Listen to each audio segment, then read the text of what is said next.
All we have to decide is what to do with the time that is given to us.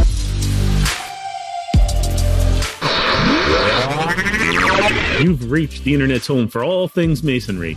Join On the Level podcast as we plumb the depths of our ancient craft and try to unlock the mysteries, dispel the fallacies, and utilize the teachings of Freemasonry to unlock the greatness within each of us. I have you now.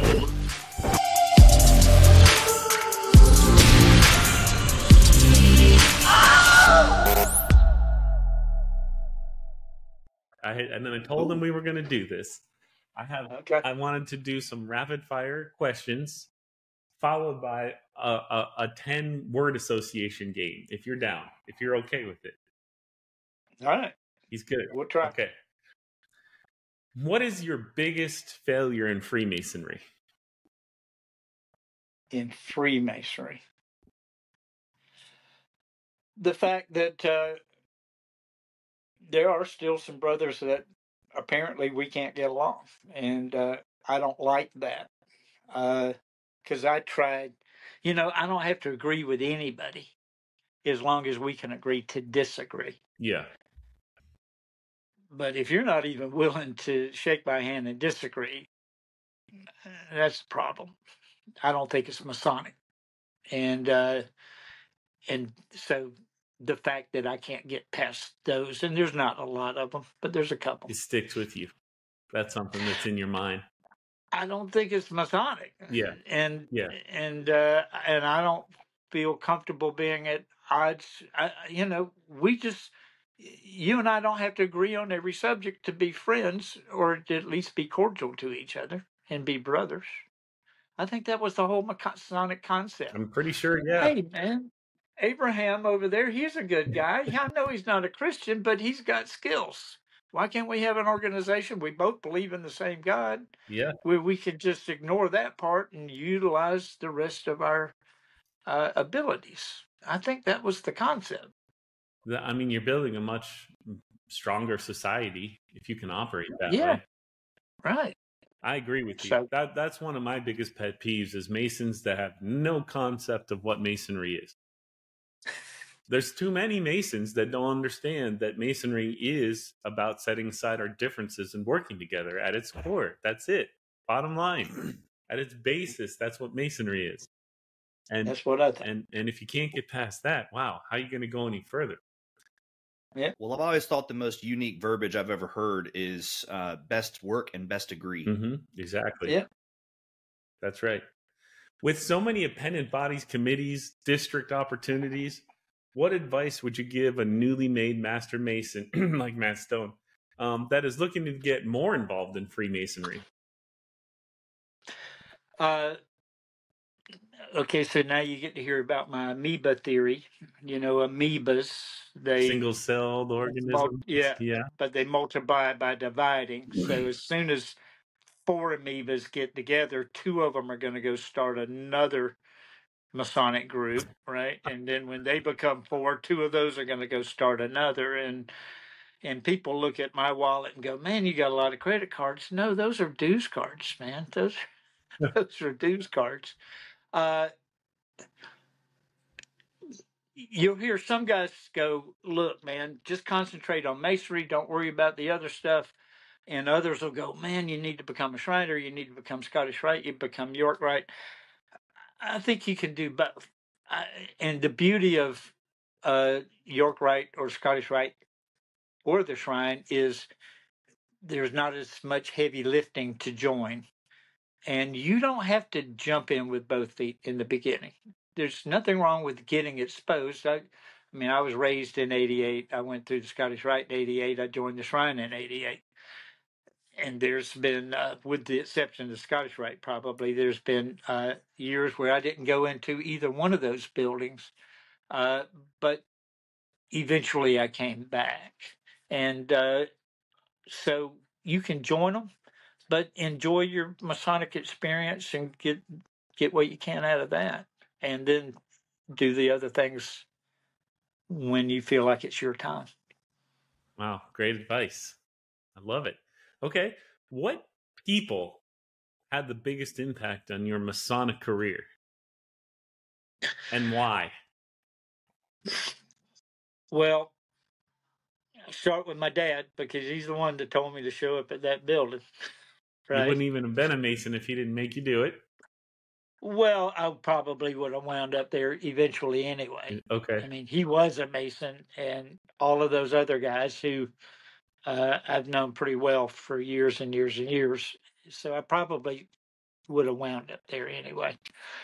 So him,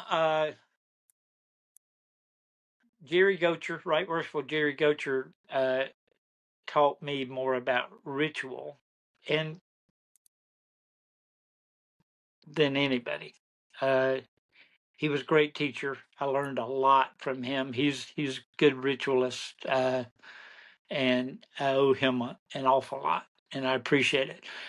Guys like Rusty Glendenning, Ed Jordan's a past master of Sarasota Lodge, who I picked his brain an awful lot. Sarasota has some really good masters over the years, and then I joined Venice. Rocky Kearney, Worshipful Rocky Kearney. Curly. Kearney, Kearney. Don't they call him Curly? Isn't that his name? No. They call him Rocky. You're thinking of Les You're right. Ruggiero. Yes. I'm sorry. But Rocky put me in line at Venice in 2008 as senior deacon, and that started where I am now. So Bill Burris was a great instructor. He helped me with learning some of my lectures and did a great job. He would have been your secretary also, right? When you were master? He was secretary of our lodge for a long time, yeah. And was Zone 6 chair committee on work for a while. So I think when I got my first or second orange card for the lectures. Mm. And I know I'm leaving some guys out, but that's okay. It's who comes to your mind. So I wasn't raised at Sarasota Lodge. I was raised in a lodge near there, and I heard the name Jerry Gocher enough to know when I got to Sarasota Lodge, fear this man. And when I met him, what I learned is there's a little bit of truth in everything. Jerry Gocher is a man to be feared because Jerry Right Worshipful Gocher was a district instructor for more than 1 year. I think 3 years or something. Yeah. And so he knows the work. He also doesn't know how to tell you this properly. So he's right 100% of the time, but the way he tells you makes you not want to listen 100% of the time. He has a bit of an attitude. And so I see why he has the reputation outside the lodge that he has. But what they're failing to see is he's right. Almost always he's right. He was a band director. I think he acted just like a band director. And were you in the band? No. Band directors have a lot on their hands, man. Right? They got 25, 50 people out there with different instruments, and you're trying to get them to do all this, to all come together and work on one thing at the same time. And you're not doing that with Kumbaya songs. You're doing it by cracking the whip. Well, right. You got to kind of snap your fingers and get things going. When you get to a volunteer organization, that seems a little pushy. Yeah. It didn't bother me for a couple of reasons. One is I had been a Mason a long time, and unfortunately, new Masons come into Masonry thinking, all I got to do is make one little mistake, and then they're going to kick me out forever. It's going to have to be a really, really, really big mistake for that to happen. Yeah. But, different people have different demeanors. And no, I'm with you because face to face, I actually wanted all of his criticism and critiques, and he did it properly in my mind. He took me aside after meetings and would say, hey, you might want to turn this way and maybe hold the staff this way better. And I was soaking that in. I loved it. Because most people don't do that. They just pat you on the back and tell you what a great job you're doing. And you're like, well, thanks. That doesn't help me get better, but thanks. I appreciate it. Whereas Jerry, he actually is trying to help you get better. When I was master, he was my lodge instructor.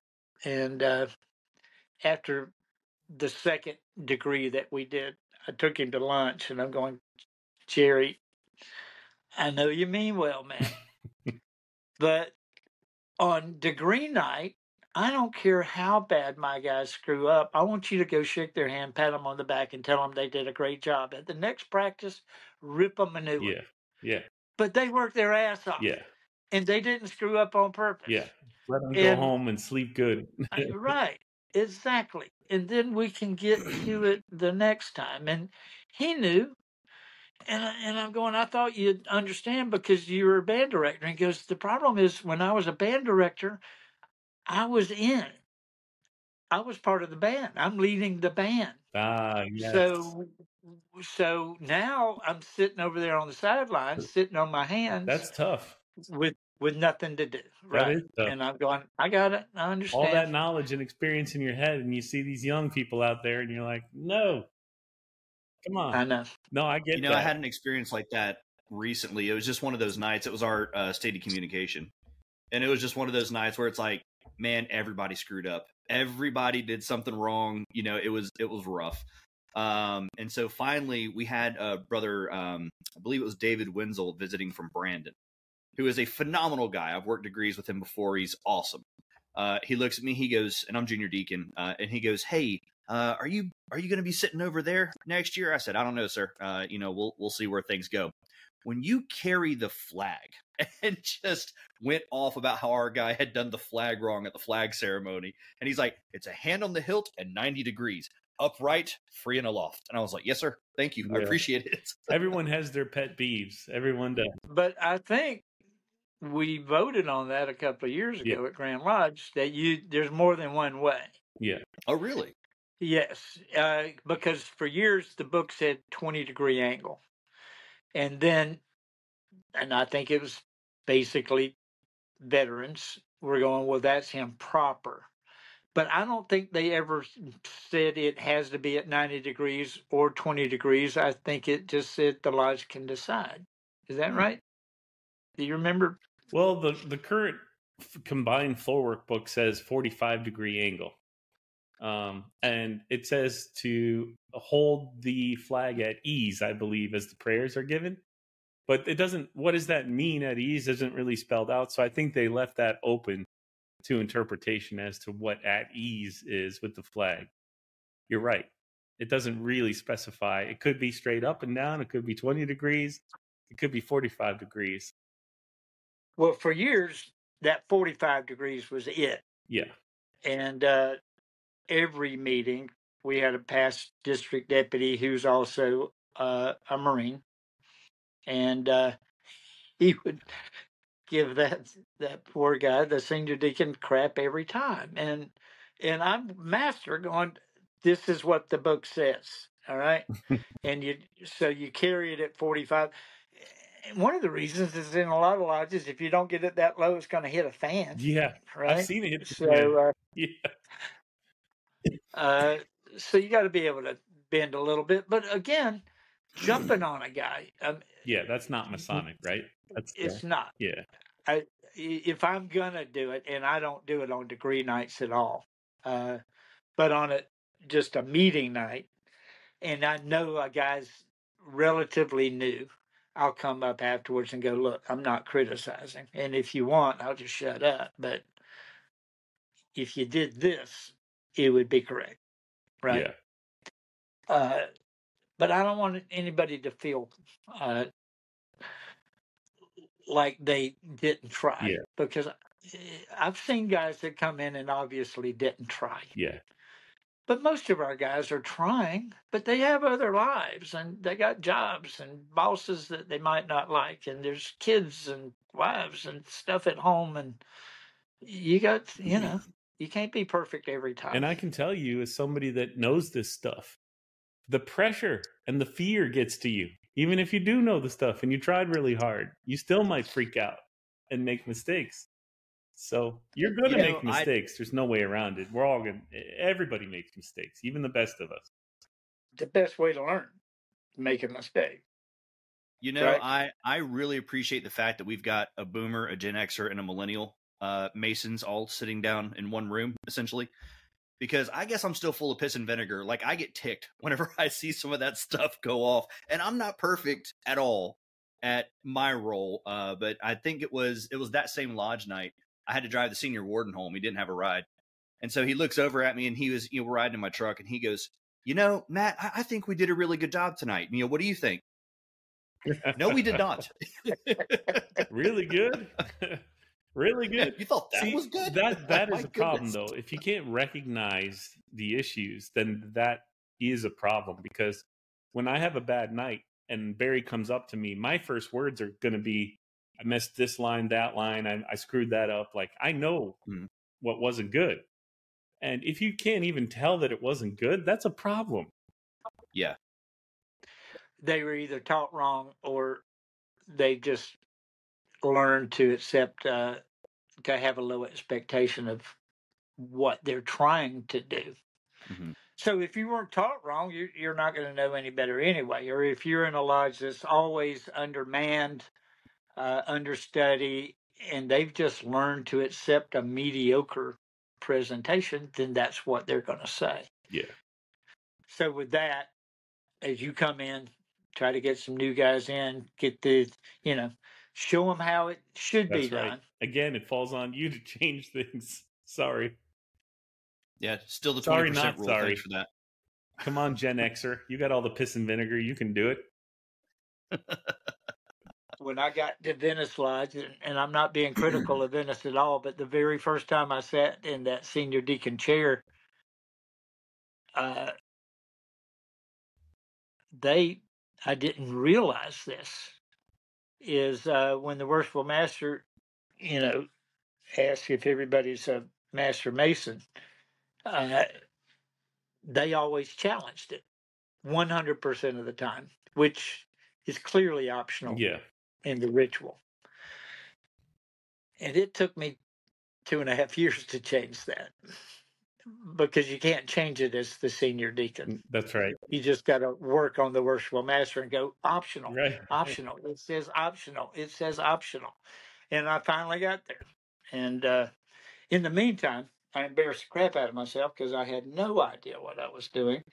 Which means if you're listening to this and you're studying ritual, when you get to the optional part, I'm not talking about in the lectures, but in the rest of the work, you should be familiar with it. Yeah. Even though it says optional, be familiar with it. I mean, so we dealt with that at Sarasota Lodge when I first got there, I saw them, the chaplain thought he had to go to the altar to pray. Thought it was part of the ritual, and it was perpetuated year after year after year. He was taught that. Yes. He was taught that. And it's not, obviously. No. Necessarily. And it did eventually, but it took years for that to get fixed. Yeah, but it can be done. So that same senior warden that I referenced earlier, I think it was one of our first meetings. We had people visiting. We had a lot of visitors and everything. Of course, there's a question: is everybody present Master Masons? And I see him stand up, and he gets a look on his face, and because he'd been wanting to do it, and we hadn't practiced it at all, so like we didn't know how to do it, and so he gets this kind of smile on his face, starts to look around, and the junior warden goes, "Don, don't you dare." I love it. I think every lodge should do it once a year. Yeah. Just to prove you can do it. At the least attended meeting of the year. Sure, I agree. So what would you say is your greatest success in Freemasonry? Success. When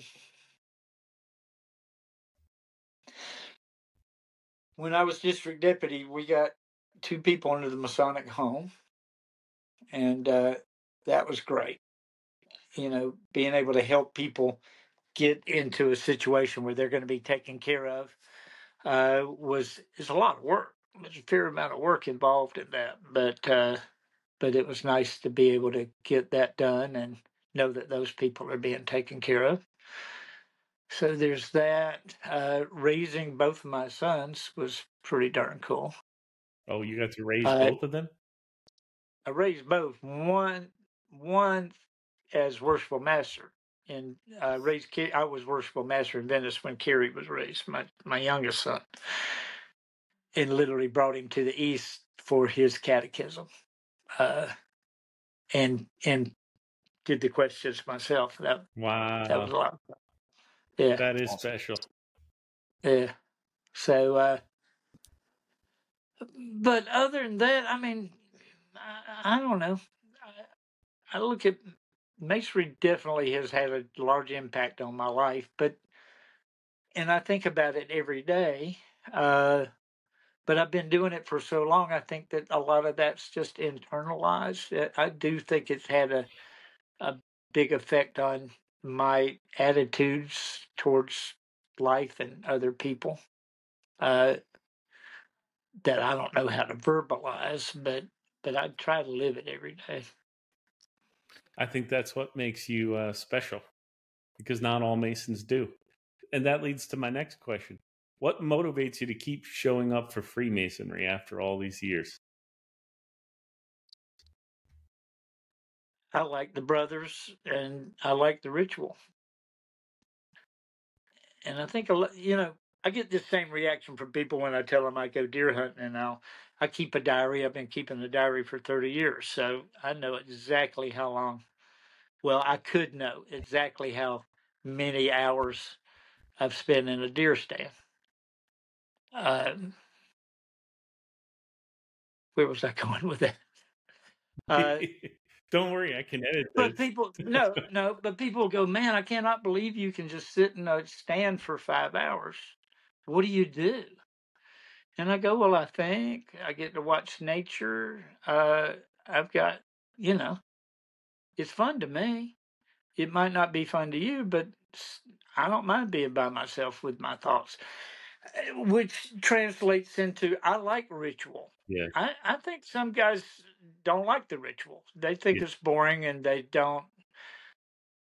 So I like the ritual in itself, and then I like to see how people are working with it. So this is what brings me to lodge, getting to see the brothers, seeing what's going on in the district and in Freemasonry, and seeing how the new guys are adapting to it.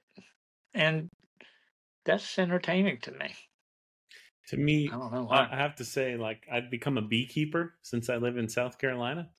And you're kind of like the beekeeper, right? There's all these bees and they're doing their thing and it's working the way it's supposed to work, but none of it would work without an overseer kind of checking in once in a while, just making sure everything's proper. Do you need a little food? You good?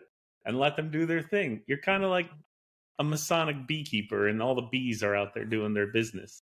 It's a beautiful system when you look at it that way. It is.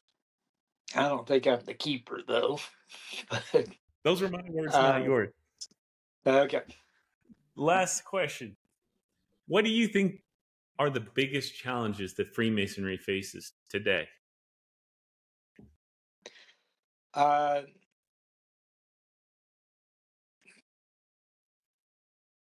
They're the same ones we've had all along, which is everybody worries about membership. But I think that lodges like Sarasota are actually showing that might not be the end of the world. Right. We're getting new members. Yeah. So we got to keep that going. We're going to have to get through this next couple of years. I think our country's going through some stuff, man, and it may have an impact on the fraternity at some point, and I hope that it doesn't.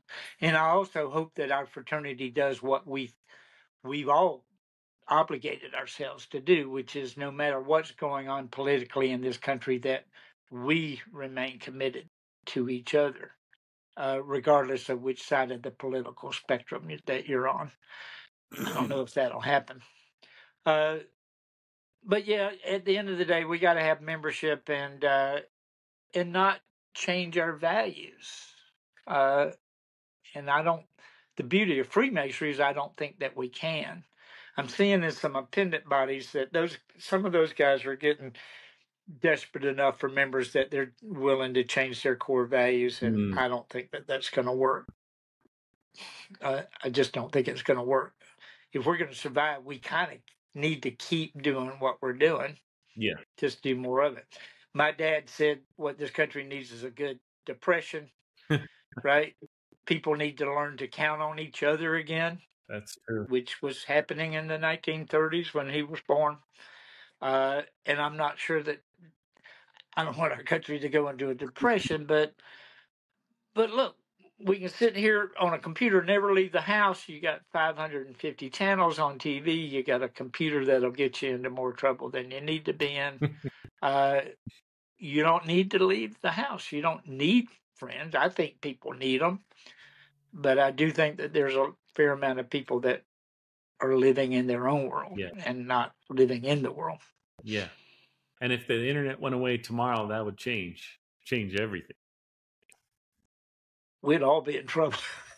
Some of us more than others. Right? I mean, I definitely want to come to you when I need to eat. You're going to have all the deer meat in the world. I'm going to be over here eating my turnips. I think the funniest part is if we were to lose internet tomorrow, just how many people would be lost because they've never even seen a map book. Yeah. Right? I know. They couldn't navigate. Oh, man, it'd be horrible. It'd be mass extinction of people. Yeah, it'd be like, all right, you need to go north. Is that up or down? It's near the Burger King, right? I got to go to Burger King is what you're saying, and then keep going down. Yep, go to Burger King, turn left. I miss maps.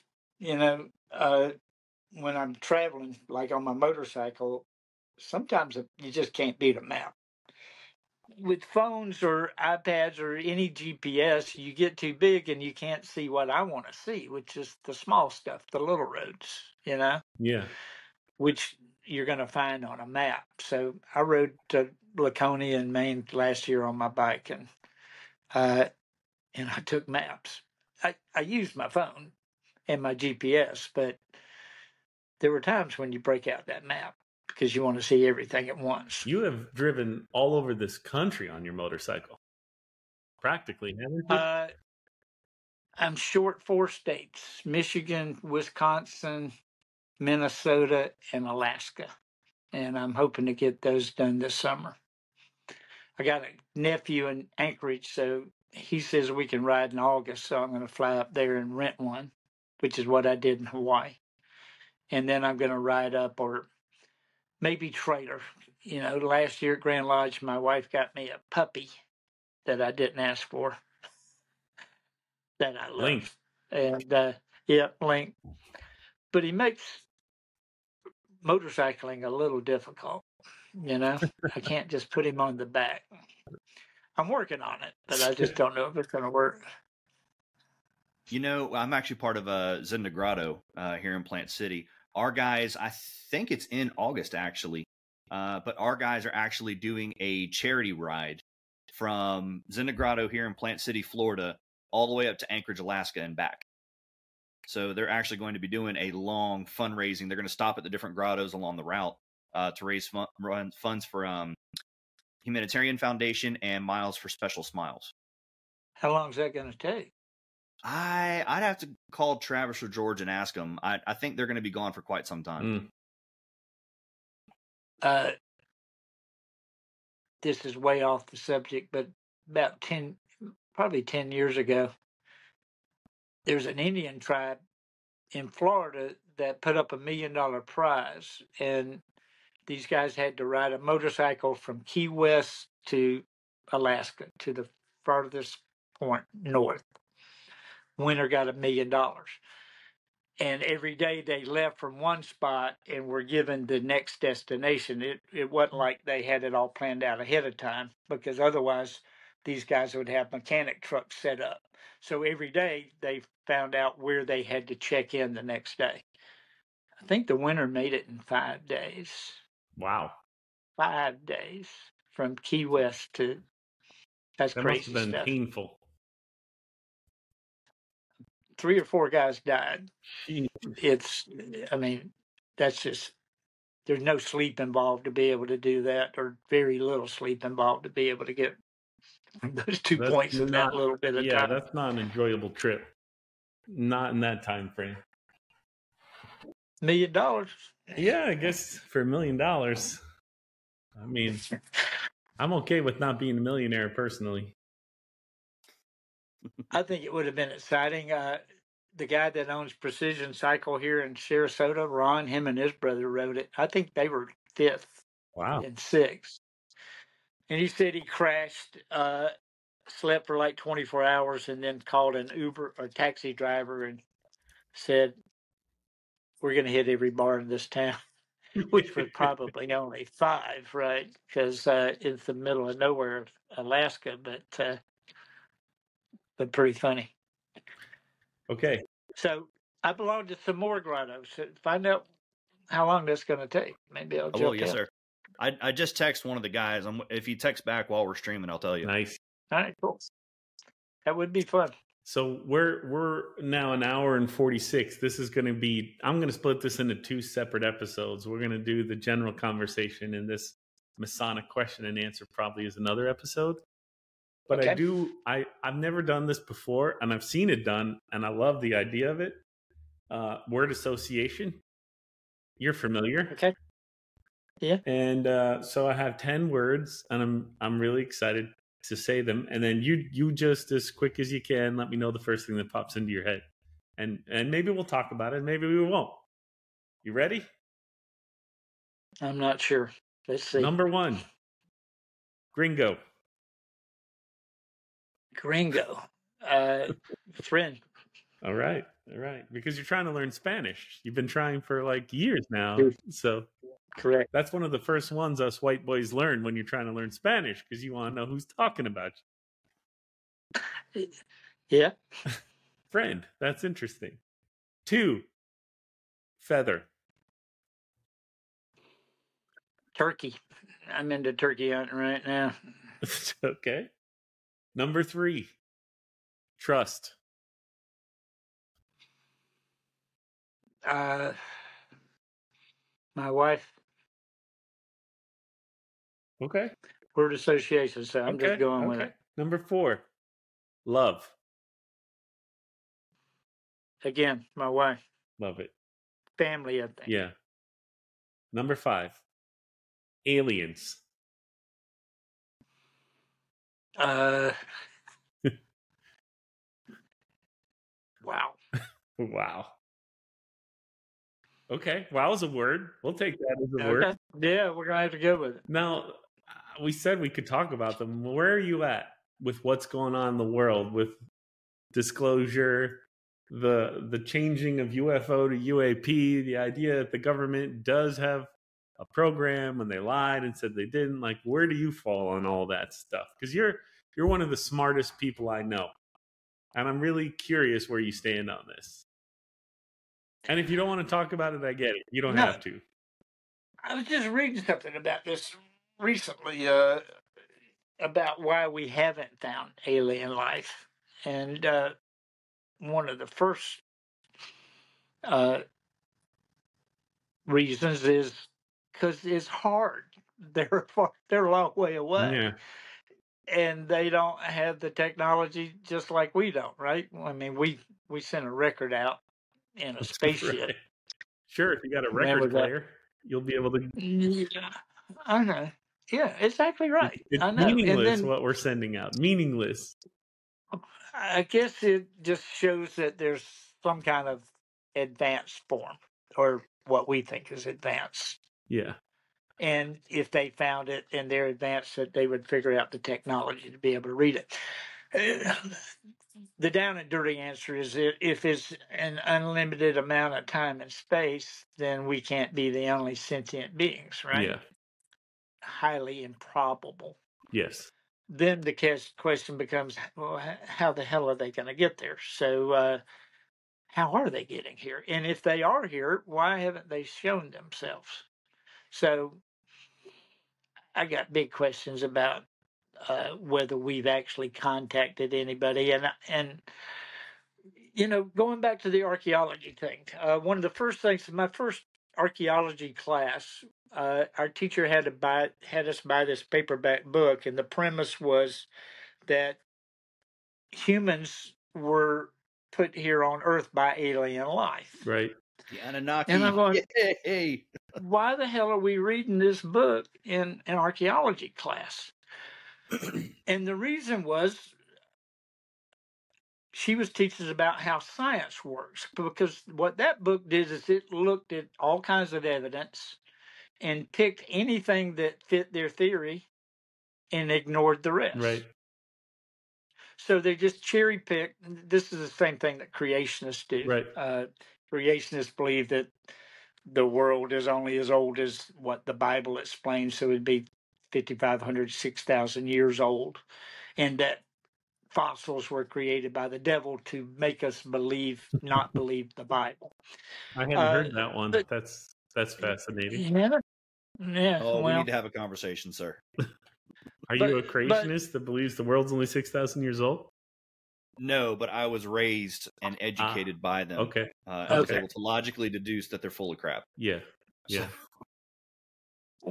I mean, there's ways to, you can still believe in Genesis, because God didn't create light until what, the sixth day? We measure time by circulation, by revolutions of our Earth around the sun, which is getting shorter and shorter over time. Yeah. But if there's no sun, how are we measuring our time? Right.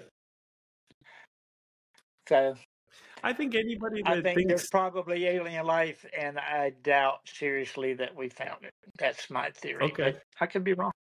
Well, there's a lot going on, like fast. The information is coming fast these days. Because when in the 80s, you would hear stories of like Area 51 and Groom Lake and all these things, right? And it was just, you were crazy if you listened to the radio stations that talked about it.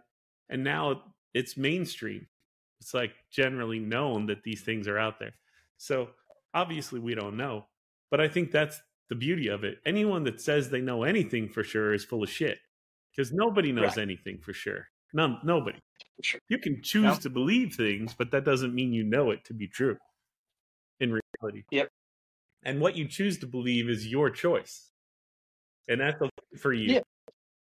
But I haven't seen anything concrete enough to make me, again, it's probable that there's alien life. Well, I don't know if you saw it. They just did a little analysis of a tiny little 0.001 milligram of our brain tissue. And have you seen what they found in there? No. Billions of synapses. And the visualization looks like a universe. An entire universe inside a tiny, tiny piece of our own brains. It's mind-numbing, the fact that we know almost nothing about the world we live in. So I'm fascinated by what people believe about this stuff. So since we're on the topic, Chris, and I'll have to send you some articles on it, but my favorite thing about the aliens that's come out recently is they don't believe that the aliens are coming to us, but that they've always been here, and they're just hidden. So NASA started out as an underwater exploration, and then they found something and said, we need to get the heck off the planet. Yeah. So those sorts of things, or especially if you go in the Christian realm, there's a whole group of Christian conspiracy theorists that are like, no, these, this was described in books of the Bible, multiple books of the Bible, that there were flying wheels of fire, that were seen up in the sky. And so the thought is that the aliens are known as the Greys, which are actually demons. Oh, see, I saw on a documentary a Christian family, and the father's teaching his children that it's all part of the Bible. All those stories are alien ideas, angels from heaven, they're alien entities. So he's literally teaching his children scripture, but from the perspective that it's all alien. It's crazy. It's crazy what's happening. Doesn't all of that negate the Adam and Eve story? No, not necessarily, because they believe that the aliens it's like a zoo, basically, right? So they populated the planet with people. for whatever Yeah, that's purposes, Genesis 6 with the Nephilim. slave labor, whatever you want to call it. So I've heard lately there's this theory that they're vessels for souls, and that's what they consume are the souls of people. And so we're all just containers carrying around their food, which is our soul. You haven't heard that one? No, oh man, there's so many that one's a new fascinating, one. crazy theories out. And then the Pope just made love an that one. announcement like 2 days ago, I think. He came out and gave new guidance on spirituality and spiritualism and UFOs and all this stuff. He actually made comments about it, and they're starting to classify. I heard he came out with an announcement, but I haven't read it yet. Yeah, The Pope did? it's basically the Catholic Church trying to classify like how to deal with reports of abduction or like seeing orbs. Like, is it a spiritual thing that the priest should be involved in, or is it basically something that is against the faith that they need to counsel them on how to deal with the idea of the experience they had? So it's giving some guidance as to how the church should deal with this stuff. I just want to be clear. This is the same organization that's been forcibly casting out demons for like hundreds of years, right? You mean exorcisms? Yeah. Yeah. Okay. That's the same Just making one. sure. Yeah. Seems reasonable. Okay, we went way off topic. We're only 5 in. Number 6. You ready to get back in the zone? Okay. Yeah, okay. I don't think I was ever in the zone here. Number 6. Honor.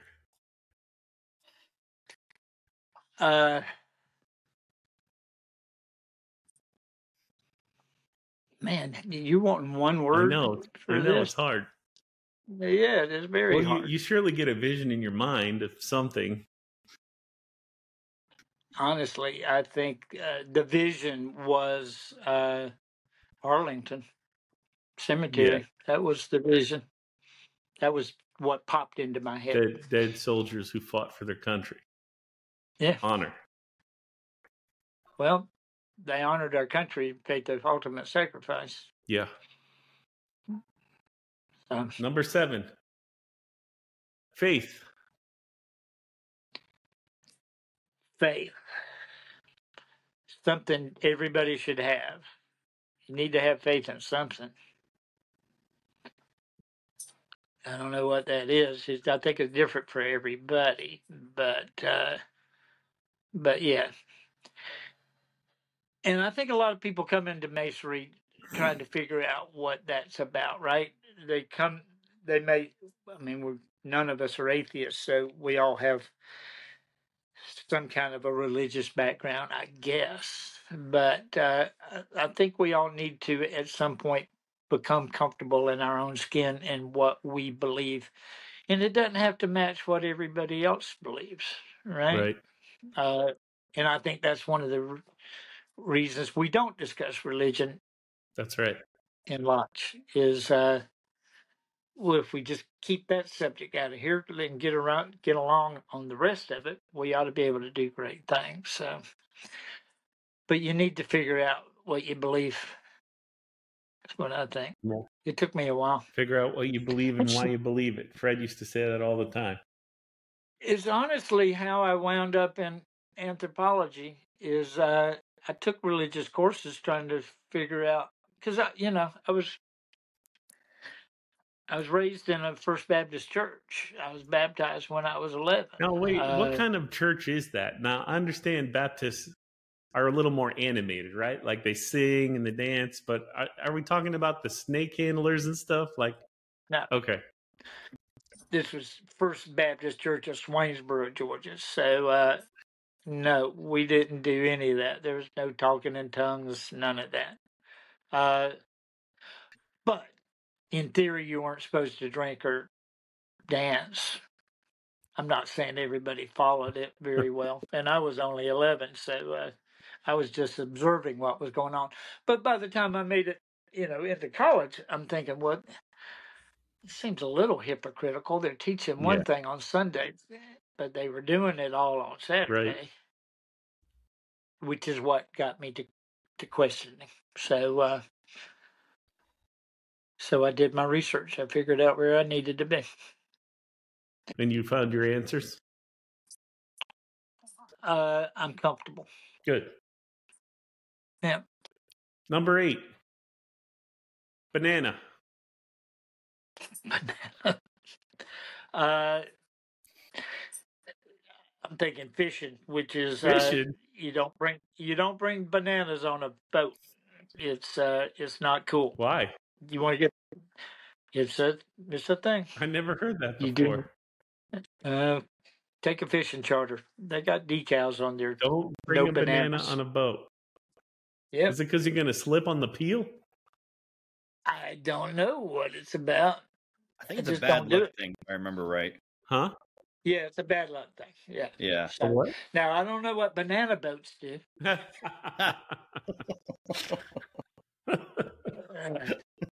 Okay. Number 9. Field. Field. Well, that word could have any number of meanings, right? When I think of a field, I'm thinking about my dog running around chasing a ball or having a good time. So, Just an open space. yeah, or I love baseball. I love baseball fields. I went to Truist Park up where the Braves play last week with my daughter. I'd been to the other Braves stadiums, but I hadn't been to that one, and it's beautiful. So, if you ever get a chance, go. I haven't been there. I will have to check it out. Okay.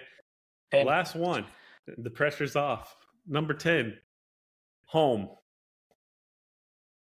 home, where the heart is, and where my lovely wife is, and our 2 dogs. You know, Sarasota's home to me. I was born in Florida. I consider myself a Georgian as well as a Floridian, but they make me buy an out-of-state hunting license, so I'm losing that feeling. But this is way off topic. But for years, when you turn 65, right, in Florida, I don't need to buy a hunting or a fishing license. I'm 65. And for years, Florida would do that for Georgians, and Georgia did that for Floridians. So for a couple of years after my dad turned 65, he didn't have to buy a license in Georgia. And then Florida put in a saltwater fishing license requirement. And Georgia went, screw you, Florida. You're going to have to start buying licenses again. So, like always, a couple of guys ruined it for everybody. yeah, just like in time always. for me to turn 65, I know. Yeah. You know, it's amazing to me that God creates all the animals, sets them to be fruitful and multiply, and yet we have to ask our government overlords if we can consume them. I know that, but if you go back to the 1930s, white-tailed deer were almost decimated in this country. There were hardly any in Georgia. I grew up in Georgia, and I started hunting in 1960 with my dad, and he didn't kill a deer until 1971. So we weren't really good at it, but there just weren't that many deer. Now that, and when you buy a license, when you buy camo, when you buy ammo, there's a 10, I think it's 10% excise tax that goes towards game management. So it's the hunters that have brought the game back. And you do have to manage the game. You gotta take out a certain number, or the herd will do it itself. The nature will do it itself. But we got more white-tailed deer in this country right now than we've had maybe forever. Certainly since the 1930s, and that's all about the government getting involved and managing it. They do a good job. What are your thoughts about the elk that are migrating further south? I think they've been spotted over in West Tennessee. They were introduced. Tennessee, North Carolina, Virginia have introduced elk herds. Did they? A couple of those states actually have a very short season, but they were introduced. They did not migrate. Okay. But they were there 1,000 years ago. Yeah. So it's a natural habitat. They just got hunted out. That, and as a motorcyclist, you don't want to hit a deer. You damn sure don't want to hit an elk. Oh, no, that's a bad day. I mean, it's kind of like the whole bison out west. Bison out west. I mean, they were, just by the thousands. If you rewind quite a few hundred years ago, and then they build the railway. And whenever they build the railroads, they're just shooting them, 30-30, slinging them out the side of a rail car, just killing as many of them as they possibly can. It was millions. Yeah, there was a lot of buffalo, an awful lot of buffalo. But again, no game management, so anybody could shoot anything. I mean, when I started hunting in Georgia in 1960, you couldn't kill does, and I think you got one buck tag. In Georgia now, you get 2 buck tags and 10 doe tags. Wow. So it worked, right? I mean, They say there's 20 deer per square mile in Georgia. Wow. In the country. Pretty good. you need some regulation and oversight in everything, but obviously that can go too far, right? Like when it's someone's job to regulate, they're going to overregulate, and the oversight might get to be too much. But I think when it's common sense, it's kind of, necessary. It's necessary, and Matt, I understand your analogy, which is more like the Robin Hood analogy, right? The king went, well, this is my forest, those are my deer. Yeah. Mm-hmm. Well, that ain't fair. Right. It's too much. And to my knowledge, the United States doesn't have any places where only United States government employees can hunt. They all have to go, and there's a problem with hunting, especially in Florida. It's all private land. So finding a place to hunt, and there are some nice places, Green Swamp, there's some WMAs that you can hunt. But it's still got to be managed, and that's going to cost some money. Which Green Swamp is huge. I mean, I went out there, my wife and I went out there, because I only live about probably 30-40 minutes from there. It's to the northeast from where I'm at, but I went out there, and so Chris, you're on this road, this random road in the middle of nowhere. I think it's either Rock Ridge or Dean Still, and you turn left onto this dirt path, and you don't exit that management area for probably an hour. It takes about an hour to get across it because you got to go slower. There's people out there, stuff like that. But you're driving and you lose all cell phone reception. I mean, all you see is just nothing but wildlife, and it's absolutely gorgeous. But I was more coming at it from the saltwater perspective. So I'm a water bug. I love the ocean. I love everything about it. What aggravates me is, we do have the management, but there's also mismanagement that comes along with it. Are you familiar with what's going on in the water around Big Pine Key right now? No, what is? So if you look up Big Pine Key, Hawks Channel, Ramrod, Summerlin, that entire area right there, I think it's actually from Marathon down to Summerlin, if I remember right. But what's going on is the water is exceptionally warm. Now, I've been swimming in that water, not an exaggeration, since I was maybe 3 or 4 years old. That's how long I've been in that area. But essentially what happened is they built the water dams up in the Everglades. And after that, we didn't get that flush out whole ordeal. Right. Army Corps of Engineers came in, built that. We weren't getting that whole flushing out. And so the water kept getting warmer and stagnant and more warm and more stagnant. And so now what do we have? We have stronger hurricanes. But there's something going on with the water that the University of Florida, a whole bunch of colleges are trying to figure out, where the fish are acting weird. So they're swimming in this like vertical pattern. It's almost looked like they're either drugged or high or something along those lines, but they have no clue what's going on. And in my thought process is, well, if you'd have left it the way that God created it, you wouldn't have had this problem. For sure. Yeah, there's no question. It's a problem over there. Big problem. And, red tide. You didn't hear about red tide 30 years ago. Maybe we didn't know what it was, but it certainly shows up a lot more than it used to. We probably weren't dumping toxic chemicals into the Gulf 30 years ago.